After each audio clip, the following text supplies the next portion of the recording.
Conversion of, क्या conversion, इसको simply ऐसे डिफाइन करना, conversion of irrational number into क्या रेशनल नंबर में, irrational number into rational number. ठीक है, कैसे डिफाइन करेंगे समझ में आया? क्या बोलेंगे? Conversion of irrational number into rational number, पहला टर्म। दूसरा, इसी में एक टर्म और तुम लोग सुने होंगे, रेशनलाइजिंग फैक्टर। क्या सुने होंगे?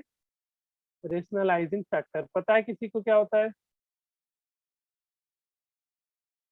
Rationalising factor? पता है?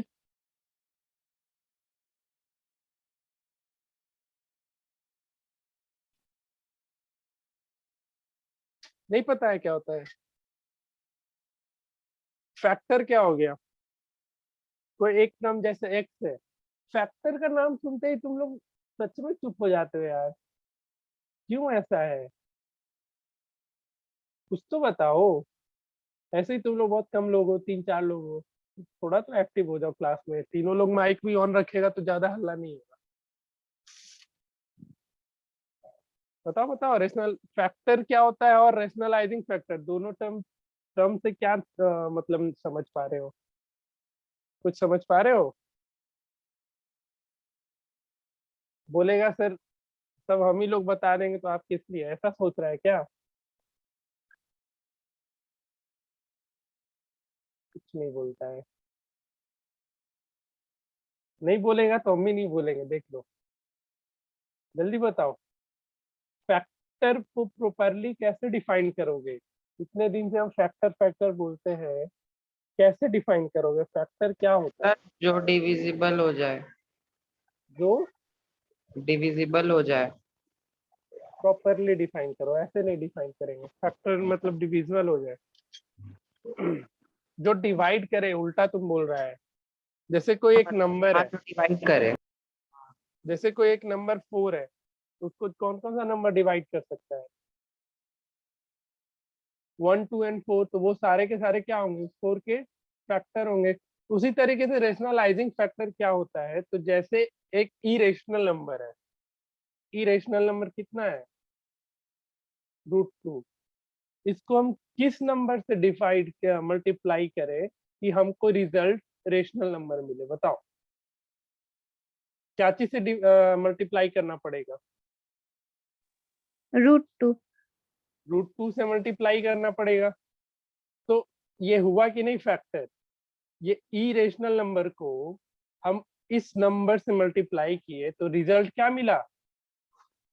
रेशनल नंबर मिला। तो हम बोल सकते हैं कि ये जो √2 था, इस इरेशनल नंबर को रेशनलाइज करने वाला था। बोलो, बोल सकते हैं ये चीज या नहीं? Yes sir. ये टर्म बहुत ही कॉमन, ये सब सिर्फ तुम लोग पढ़ा क्या रेशनलाइजेशन में? ये सब टर्म नहीं बताया गया क्या वहां पे? रेशनलाइजिंग फैक्टर क्या होता है, ये सब चीज? चलो कोई बात नहीं, तो लिखो, factor by which, factor by which we multiply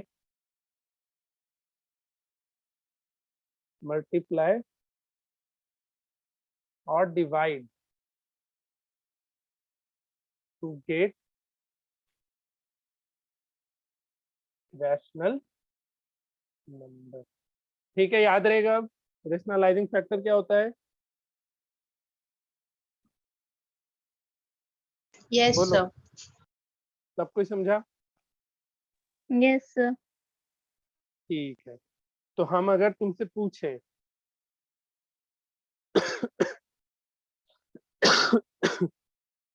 सबको जवाब देना है। जैसे हम तुमसे पूछे √3 का रेशनलाइजिंग फैक्टर, तो कितना बोलोगे? √3। √3। √4 का? √4। √4 का? √4? अरे बोलो सर, आप गधे हो क्या? जो √4 तो रेशनल नंबर ही होता है। बोलो। Root Yes, sir. हाँ, रूट 5 का रेशनलाइजिंग फैक्टर रूट 5। उसी तरीके से रूट ए का रेशनलाइजिंग फैक्टर क्या होगा? रूट। Root A. तो इस चीज को लिख लो, हम कुछ पॉइंट्स लिखवा रहे हैं उसी, इसलिए हम ये सब पॉइंट लिखते चलो। लिखो, rationalising factor of root a is, क्या हो जाएगा? Rationalising factor of root a क्या रहेगा? रूट ए ही रहेगा, ठीक है। नेक्स्ट लिखो, नेक्स्ट लिखो, रेशनलाइजिंग फैक्टर ऑफ, ये सब तुमको पता है कहाँ पे हेल्प करेगा? जो तुम एक एक नंबर का क्वेश्चन बनाओगे ना, करेक्ट, सिंगल करेक्ट क्वेश्चन, टिक मारने वाला, उस सब जगह पे ये क्वेश्चन ये देगा। जहाँ पे तुमको ऑप्शनल क्वेश्चन मिलता है ना, बहुत सारे ऑप्शंस रहते हैं, उस जगह पे इस चीज का यूज होगा तुमको, ठीक है। तो लिखो, rationalising factor of root under a plus b. इसका क्या होगा? मतलब जैसे तुमको हम दे दिए एक root under 3 plus root under 5, तो इसको हम क्या चीज से मल्टीप्लाई करें कि हमको रिजल्ट रेशनल नंबर मिले? सोच के बताओ। Root 3 minus root 5. Root 3 minus root 5, क्योंकि जैसे ही हम रूट 3 माइनस रूट 5 से करेंगे तो यहाँ पे कौन सा आइडेंटिटीज मिलेगा? ए स्क्वायर माइनस बी स्क्वायर मिल जाएगा। Yes, बताओ। sir. ठीक है, तो इस चीज को याद कर लो। Root under a plus B का रेशनलाइजिंग फैक्टर क्या होता है? रूट अंडर ए माइनस बी, चाहे न्यूमरेटर में हो चाहे वो डिनोमिनेटर में हो। तो कभी भी रेशनलाइजेशन का प्रॉपर डेफिनेशन बस तुमको ये बोलना है कि ई रेशनल नंबर को हम अगर रेशनल में कन्वर्ट कर रहे हैं तो वो मेथड क्या कहलाता है? रेशनलाइजेशन कहलाता है। चाहे न्यूमरेटर हो चाहे डिनोमिनेटर, तुमको न्यूमरेटर डिनोमिनेटर मेंशन ही नहीं करना है। नेक्स्ट लिखो, रेशनलाइजिंग फैक्टर ऑफ अब जैसे एक ए है और दूसरा, मतलब एक रेशनल है और एक इरेशनल है, तो इसका क्या होगा? बताओ, इसका क्या लिख सकते हैं? A plus A minus B root B. A minus root under b. ठीक है, समझ में आया सारा पॉइंट? बोलो, अभी तक कहीं डाउट? No, sir. ठीक है, इसी चीज को ना हम लोग कंजुगेट सर्ट बोलते हैं। क्या बोलते हैं? इन दोनों को कंजुगेट सर्ट बोलते हैं। क्या बोलते हैं इसको? Conjugate shirt. कंजुगेट सर्ट क्या होता है? मतलब सब कुछ सेम रहेगा बट प्लस माइनस का बस डिफरेंस आएगा, ठीक है। ये दोनों भी आपस में कंजुगेट सर्ट होगा या नहीं होगा? होगा या Yes, नहीं sir. होगा? क्यों होगा? तो सब कुछ सेम है, बस प्लस माइनस का डिफरेंस है। यहाँ तक आया सबको समझ में? Yes, sir. Yes, sir. किसी को डाउट अब तक की थियरी में तो बोलो। No, sir. चलो नेक्स्ट पॉइंट डालो, नेक्स्ट डालो। ये कंजुगेट सर्ट का डेफिनेशन लिखा दे या छोड़ दे? बताओ, लिखवा दे क्या या याद रहेगा?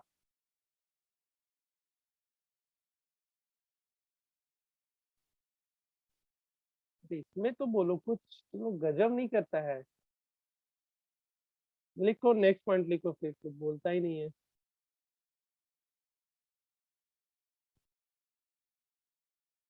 रेशनलाइजिंग फैक्टर ऑफ, अच्छा चलो पहले एग्जांपल ले लेते हैं, इस पर डायरेक्ट लिखाएंगे तो समझ में नहीं आएगा। जैसे तुमको लिखा हुआ है क्यूब रूट ऑफ 4, है कि नहीं है? इरेशनल, रेशनल है या इरेशनल है? पहले ये बताओ। Cube root of 4 Sir, irrational. ठीक है, इसको किस चीज से मल्टीप्लाई करेंगे तो ये रेशनल बनेगा, सोच के बताना। समय दे रहे हैं हम 1 मिनट का।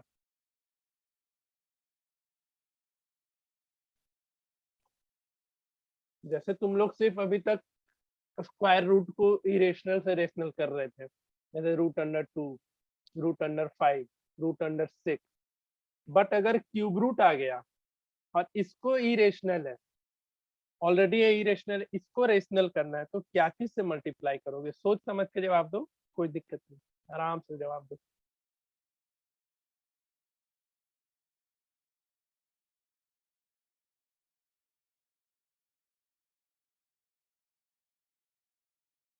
दिमाग लगाओ थोड़ा।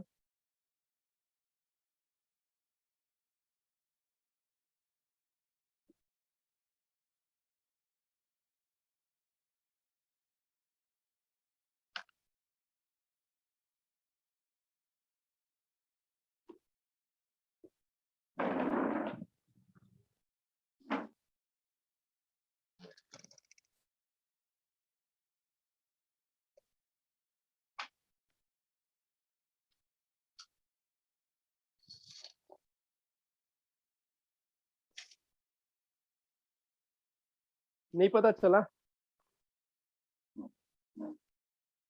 बताओ।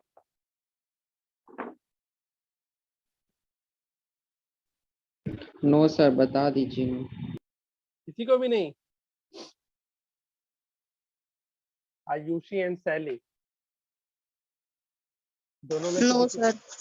No sir. ओके आयुष, अच्छा तुम ही बोला बताने। देखो, इसको हम 3 का पावर 4 का पावर 1/3 लिख सकते हैं, बोलो लिख सकते हैं? यस देखो सर। कितना आसान है। अब तुम ही लोग बताओ, आखिरकार हम इसको किस चीज से मल्टीप्लाई करें कि आंसर 4 मिल जाए? तो अगर हम यहाँ पे 4 का पावर क्या ले ले, बताओ? 3/3 ले ले, ये सॉरी 2/3। देखो तो 1/3 प्लस 2/3, 4 का पावर 1 मिलेगा इक्वल टू 4। बताओ, बोलो। Yes sir. यस नो, आया समझ में? फिर आया? चलो अब एक क्वेश्चन हम दे रहे, बताओ तुम ही लोग। एक पैटर्न तुमको यहाँ पे कुछ दिखेगा, अभी नहीं, 1-2 क्वेश्चन बनाओ तो। जैसे यहाँ पे क्यूब रूट ऑफ 4 था तो हम मल्टीप्लाई किए 2/3 से, यानी यहाँ पे 1/3 आया तो हम मल्टीप्लाई किए देखो 2/3 से। नेक्स्ट क्वेश्चन में तुम ही लोग बताएगा। 5th रूट ऑफ 8 है, अब बताओ, आंसर दो सोच समझ के। 5th रूट ऑफ 8 है।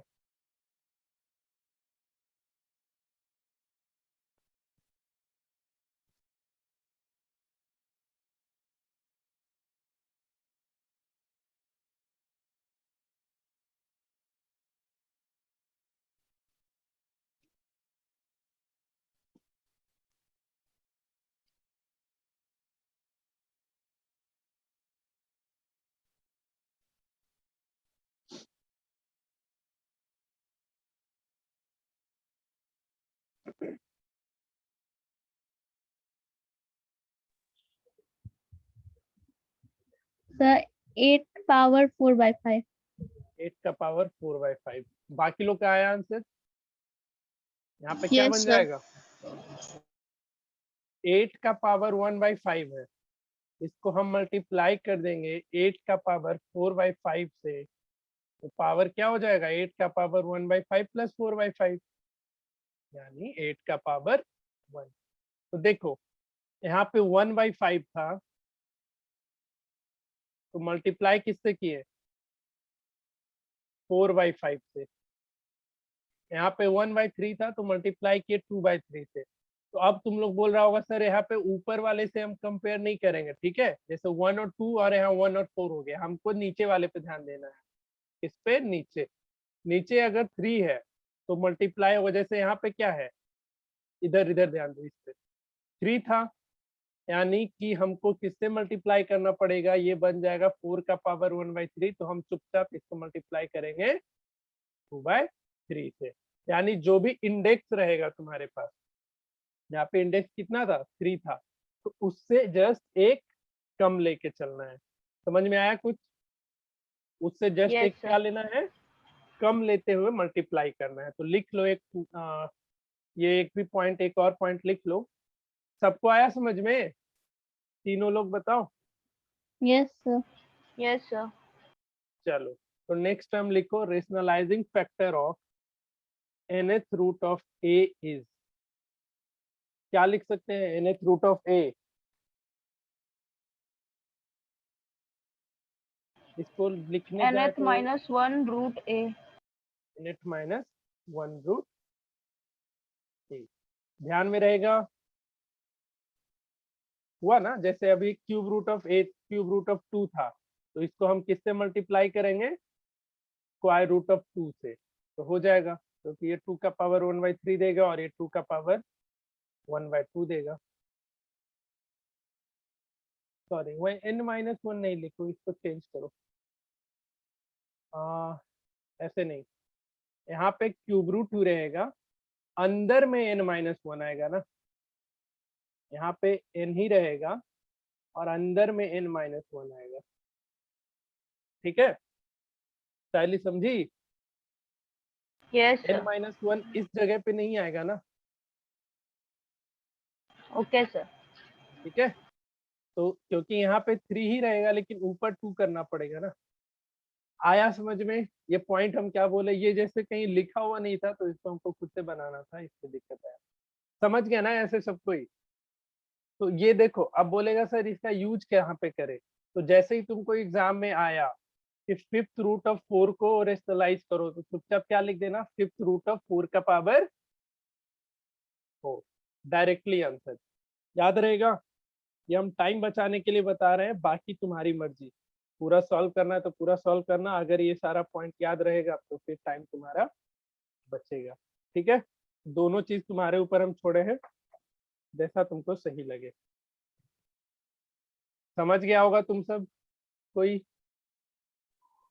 Yes, sir. Yes, sir. ठीक है, नेक्स्ट पॉइंट डालो।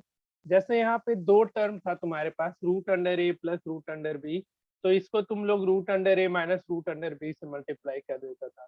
लेकिन अब जैसे 3 टर्म आ गया, लिखो जैसे पॉइंट लिख ही लो डायरेक्टली पहले, इसमें उतना समझाने का टेंशन नहीं। रेशनलाइजिंग फैक्टर ऑफ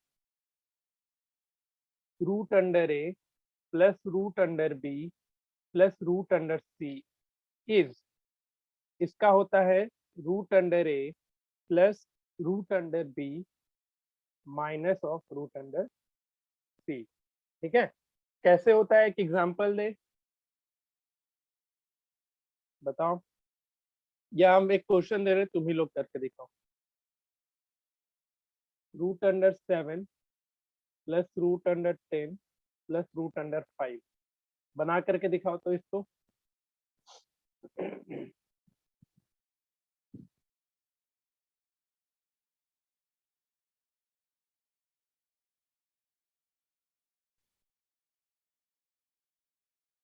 इसको किससे मल्टीप्लाई करना पड़ेगा?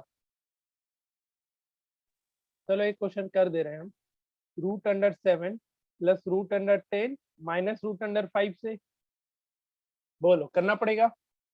Yes, sir. अब देखो कैसे इसको ब्रेक करोगे दो पार्ट में, तो इस पूरे टर्म को ए लो और इसको बी रखो, तो देखो तो a प्लस बी और a माइनस बी में ब्रेक होगा, बताओ। Yes, a sir. Plus b और a Yes, minus sir. B, तो इसको हम ऐसा लिख सकते हैं, root under 7 plus root under 10 का whole square minus root under 5 का होल स्क्वायर, डायरेक्टली बताओ। Yes, sir.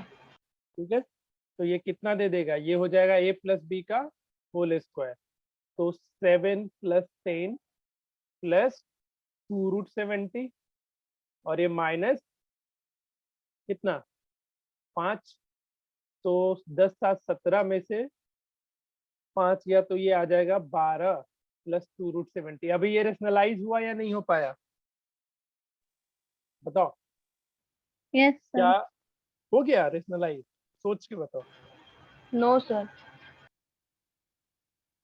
यहाँ पे अभी भी देखो रूट का टर्म है, क्या हुआ रेशनलाइज? ये No, sir. नहीं हुआ, लेकिन अभी भी हमको कुछ स्टेप और आगे फॉरवर्ड बढ़ना पड़ेगा। तो इसको रेशनलाइज करने के लिए फिर क्या करेंगे, इसको मल्टीप्लाई किससे कर देंगे? ये तो पता है, ये root under a plus B या ए प्लस रूट अंडर बी है, तो इसको मल्टीप्लाई कर देंगे कितने से, तो ये कितना दे देगा, 12 का स्क्वायर माइनस 2√70 का स्क्वायर। आया समझ में? देखो अब जाकर के ये रेशनलाइज हुआ, ये 144 और ये माइनस हो जाएगा 4 इंटू 70, कितना हो जाएगा 70 और इंटू 4 280। माइनस कुछ आएगा, माइनस कुछ भी आए तो ये तो रेशनल नंबर ही होगा ना, Yes, होगा। sir. तो अब जाकर के रेशनलाइज हुआ, समझी आयुषी? इस जगह पे Yes, sir. रेशनलाइज नहीं हुआ था। जब तक रूट का टर्म है वो पूरा का पूरा टर्म इरेशनल नंबर है, ना कि रेशनल। सबको आया समझ में? अगर 3 टर्म है तो उसको कैसे रेशनलाइज करेंगे? Yes, sir. चलो तो 2 क्वेश्चन दे रहे हैं, तुमको बताना है, रेशनलाइजिंग फैक्टर नहीं बताना है, सॉल्व करके बताना है कि फाइनल आंसर क्या आया। लिखो। जैसे है तुम्हारे पास √3 प्लस √10 और अगर हम यहाँ पे √3 प्लस √10, पहले प्लस वाला ही दे क्या? चलो पहले प्लस वाला ही करो, फिर एक माइनस वाला करवाएंगे। आंसर बताना है, फाइनल आंसर क्या आएगा। जिसको नहीं समझ में आया फिर से पूछो, तीनों में जिसको भी नहीं समझ में आया पूछ लो, ये सब बहुत जरूरी चीज है पढ़ना।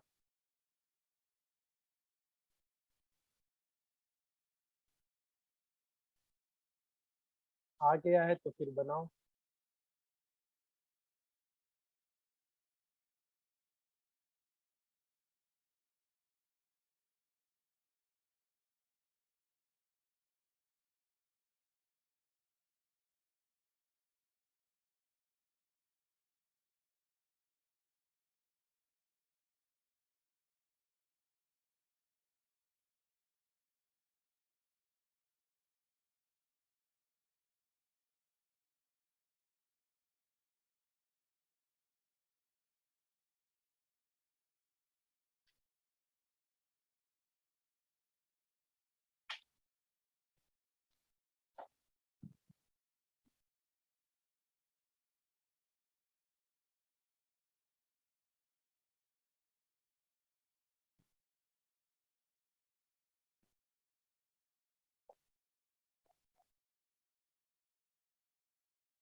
सर उसका आंसर -56 है। बाकी लोग से बना। अच्छा ये तो ऐसा था, एक क्वेश्चन और दे रहे हैं, अभी हम पहले ही माइनस कर दे रहे हैं आपको। तुम लोग को सोच समझ के बताना है क्या होगा इसको। रेशनलाइजिंग फैक्टर, पहले रेशनलाइजिंग फैक्टर बताओ इसका, पहले से ही माइनस है यहाँ पे। √3 प्लस √10 और क्या? √3 प्लस √10 प्लस √5। बतिया सेम सेम है ना? ये दोनों बात, दोनों में कुछ डिफरेंस रहा क्या फिर? No sir. ओके देन, समझ में आया सबको? Yes, sir. चलो इसको सॉल्व करके बताओ कितना आएगा। ये बन गया सबसे, Yes, sir. ठीक है,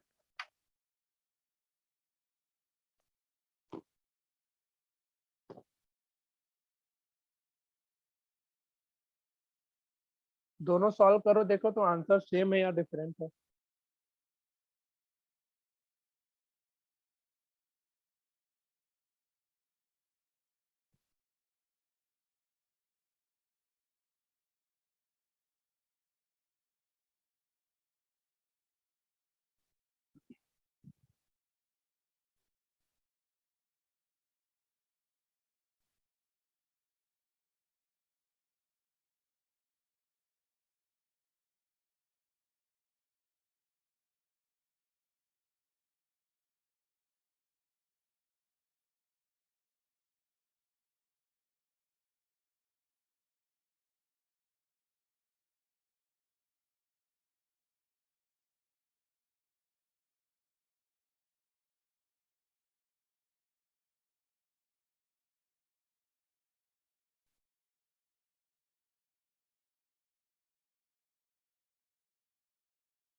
आ गया?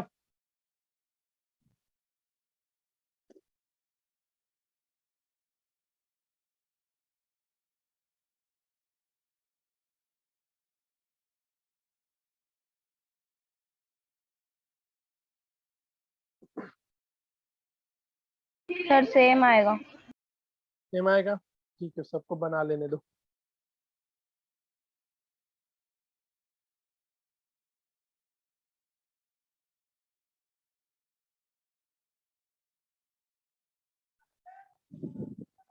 तो रेशनलाइजेशन में इतना कुछ पढ़ना होता है, बस डिनोमिनेटर को रेशनलाइज करके निकल गए, वो चीज नहीं पढ़ना है, ठीक है।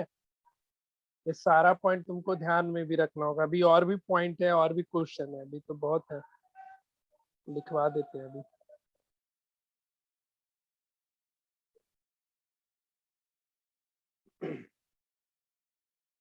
बना लो सब कोई।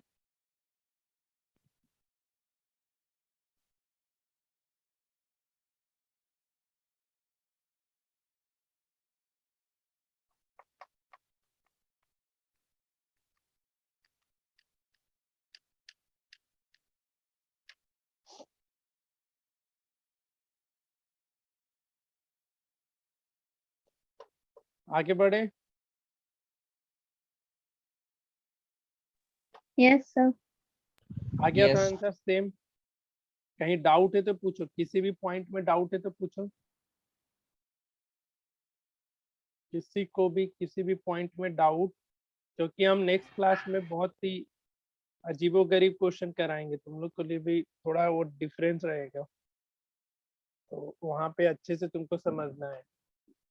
आज का बेसिक्स अगर दिक्कत करेगा, नेक्स्ट क्लास मतलब अगले ही क्लास में, मैं दूसरा क्लास मेरा ही है ना आज भी, तो वो Yes, sir. लेक्चर बहुत इंपॉर्टेंट लेक्चर होने वाला है, तो वहाँ पे बहुत ध्यान से सब कुछ सीखेंगे हम लोग। यहाँ पे इतना पॉइंट लिखा है, कहीं भी डाउट नहीं है ना किसी को? No, sir. No, sir. ठीक है, चलो बढ़िया है। फिर तुमको इसमें एक ये पॉइंट थोड़ा ध्यान में रखना है, हम देखो ये सब इसलिए लिखा है ना कि तुम्हारा बस टाइम बचे। एग्जाम में अपीयर होने से ज्यादा टाइम मैनेजमेंट भी बहुत मैटर करेगा। अब तुम एक एक नंबर के क्वेश्चन पे 2-2 मिनट डालोगे तो फिर वो बेवकूफी है कि नहीं है, बताओ तुम लोग सोच के, Yes, sir. है ना? तो एक नंबर के क्वेश्चन आ रहा है तो वहाँ पे एक नंबर में वो भी हम बोल रहे हैं जो, हाँ बोलो। अब आई जी तुम, तो कितना कुछ पढ़ा दिए। तो एक एक नंबर का क्वेश्चन में बस 1 मिनट का टाइम देना है, उससे ज्यादा नहीं देना होता है, नहीं तो फिर बहुत समय खराब होगा अपना। तो एग्जाम रेशनलाइजेशन पढ़ा है, ठीक है। चलो, तो अब जो तुम लोग पढ़े थे अभी तक रेशनलाइजेशन ऑफ डिनोमिनेटर, अब जाकर के वो चीज हम शुरू करते हैं। आई थिंक ये वाला टर्म सबको आता है ना? Yes, sir. कौन वाला? ये तो सबको आना चाहिए, रेशनलाइजेशन ऑफ डिनोमिनेटर। ये तो बच्चा वाला चीज है कि नहीं? चलो, तो इस पे हम बुकलेट से ही क्वेश्चन कराते चलेंगे, ज्यादा इधर उधर नहीं दिमाग लगाएंगे।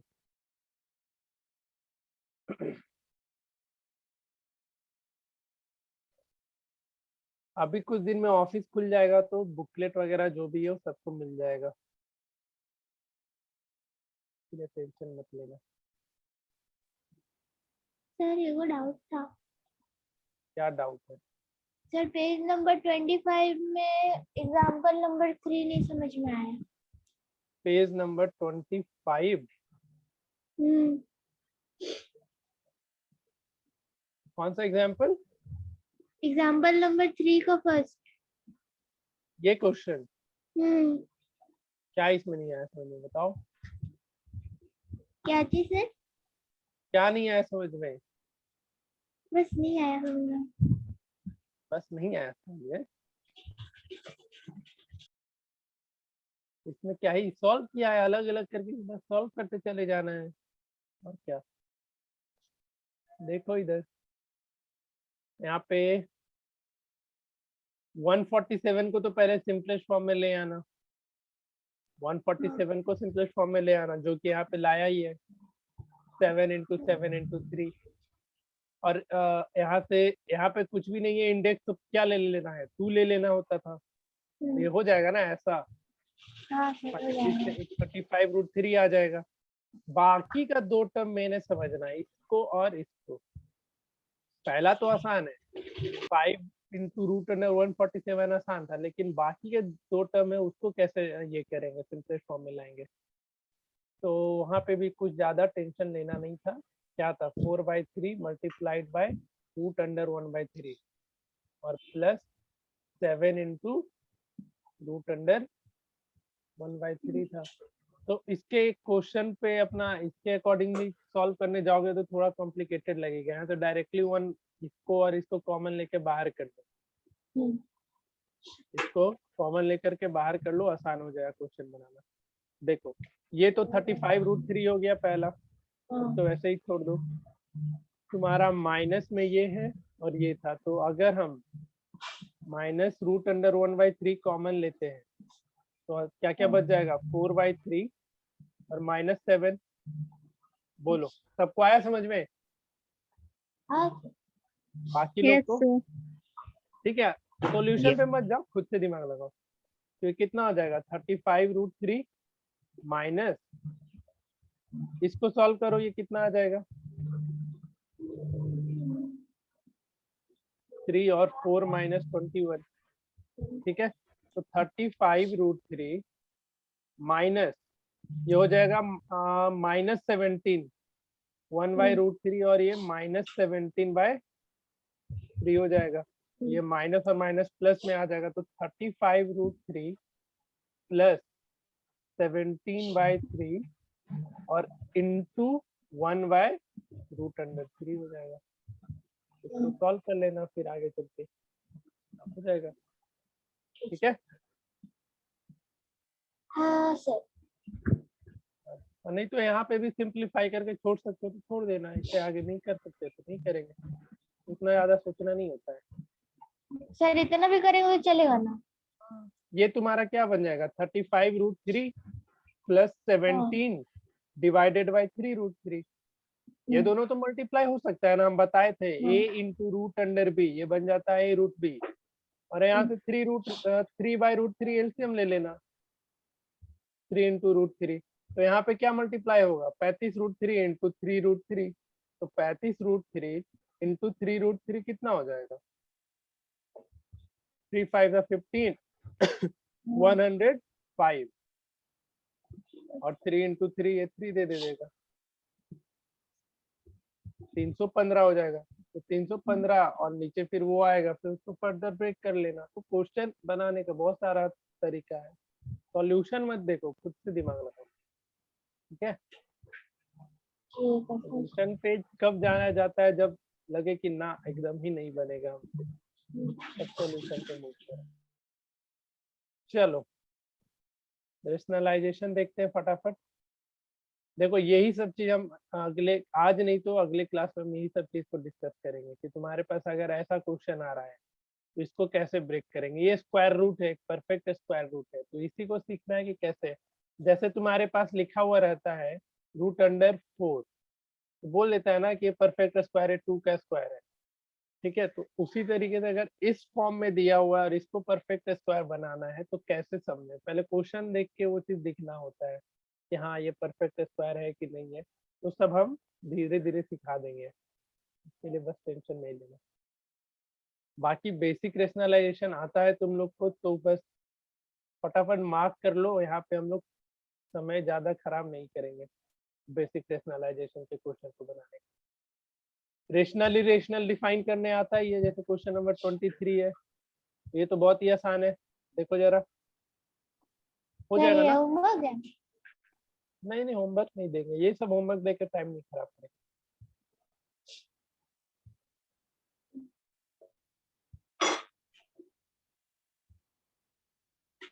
अच्छा, प्योर सड और मिक्सड नहीं बताया ना अभी तक कन्वर्ट करना? No sir. नहीं। अरे, तुम लोग याद भी नहीं दिलाया। चलो ठीक है, नेक्स्ट क्लास में पहले यही बता देंगे क्योंकि अभी टाइम तो खत्म होने वाला है। जो भी दूसरा क्लास है मेरा आज, तो हम उस क्लास में प्योर सड को मिक्सड और मिक्सड को प्योर सड में कैसे कन्वर्ट करते हैं वो सिखा देंगे। अब देखो, ये अभी जस्ट ऐसा क्वेश्चन करवाए ना 50, बताओ क्वेश्चन नंबर 50 का पहला और दूसरा कर लोगे? अभी तुरंत बताए थे, तुरंत बताओ आंसर। Yes sir. इसका क्या फिर लिखेंगे बताइए। आंसर, फटाफट बताओ। सर √3 √49 क्या? 3 - 1 वही 2। ठीक है, इसको क्या लिखेंगे? तो 4th रूट ऑफ 5 का पावर 3, डायरेक्टली आंसर बताने का है सर ना? कैसे किए? कैसे किए, लेक्चर नहीं करेगी तो पता चलेगा। रिकॉर्डिंग देखना, समझना। कहाँ गई तो हुई थी भेज तुम? दीजिएगा। घूमने गई थी? नहीं सर, स्कूल का क्लास अभी लगा हुआ था इसीलिए। अच्छा, सर हाँ 51 का बोलो। नंबर बताइए ना। 51 का 3। √5 से ऊपर नीचे मल्टीप्लाई कर दो। यहाँ क्या बोला है, रेशनलाइज द डिनोमिनेटर। ऊपर रहे रेशनलाइज इरेशनल तो कोई दिक्कत नहीं, हमको बस डिनोमिनेटर रेशनलाइज करना है। तो 5√15/5 हो ठीक गया। है सर। क्वेश्चन पे ध्यान दो, यहाँ पे किसको रेशनलाइज करने बोला है? सिर्फ और सिर्फ डिनोमिनेटर को। डिनोमिनेटर। ठीक है, ओके सर। तुमको क्या लगे, तो रेशनलाइज होगा ही नहीं है ना, ऊपर रह जाएगा irrational. Yes question sir. Matter करता है, क्वेश्चन पे ध्यान देना। चलो फिर नेक्स्ट क्लास में हम लोग बेसिक रेशनलाइजेशन का क्वेश्चन सीखेंगे करना।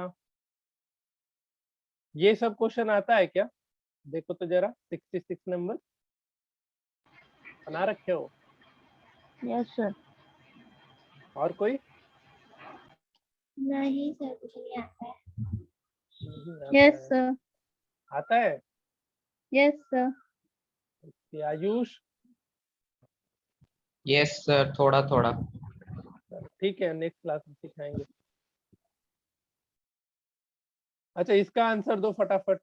Find the product of conjugate 3 - √7 and it's conjugate. तो इसका कंजुगेट क्या हो जाएगा? 3 - 3 √7 का +√7। 3 + सर बुक √7 में इसका। जो आंसर रहता है बुकलेट में, वो वाला एकदम 100% सही होता है? कोई कोई क्वेश्चन का गलत हो सकता है, लेकिन मैक्सिमम क्वेश्चन का तो सही है। ठीक है। इन दोनों को मल्टीप्लाई करेंगे तो 9 - 7 आंसर हो जाएगा। कंजुगेट टर्म भी याद रखना, क्वेश्चन नंबर 63 भी आसानी है। फिर ये सब क्वेश्चन बनाना सीखना ज्यादा जरूरी है, 8 से लेकर के 71 तक। ये बहुत इंपॉर्टेंट सेक्शन है, इसके लिए ही तुमको हम सिखाएंगे स्क्वायर रूट। जैसे ये है ना, एक परफेक्ट स्क्वायर है, कैसे होगा, कैसे पता करेंगे, सब हम अच्छे से सिखाएंगे आज। तो अगला क्लास जरूर से करना, ठीक है? कुछ पूछना है तो पूछो अभी तक के लेक्चर में। No sir sir. पूरा लेक्चर फिर बताइए। चलो ठीक है, तुमको तो अभी जस्ट ऐसा समझ रहे कि तुम है ही नहीं क्लास में, तो फिर बात ही नहीं सुन रहे तुम्हारा। नेक्स्ट क्लास में तुमको मान लेंगे कि हाँ तुम क्लास कर रही है। चलो फिर ठीक है, तो मिलते हैं हम लोग 15-20 मिनट के हाँ सर। बाद। जितना पढ़ा है उसको एक बार अच्छे से रिकैप करके रखना, हम इससे बेस्ड क्वेश्चन दे देंगे, ऐसा नहीं है कि बिना क्वेश्चन कराए निकल लेंगे, इसके बेस्ड क्वेश्चन भी तुमको कराएंगे। PDF अभी सर। अभी मेरा बोलने का था, ये लेक्चर सिर्फ हम ही बोल रहे थे, तुम लोग सुन रहे थे, अगला लेक्चर तुम्हारा है, तुम लोग बोलोगे हम बस सुनेंगे, ठीक है। चलो फिर मिलते ठीक है हैं सर। 20 मिनट के बाद।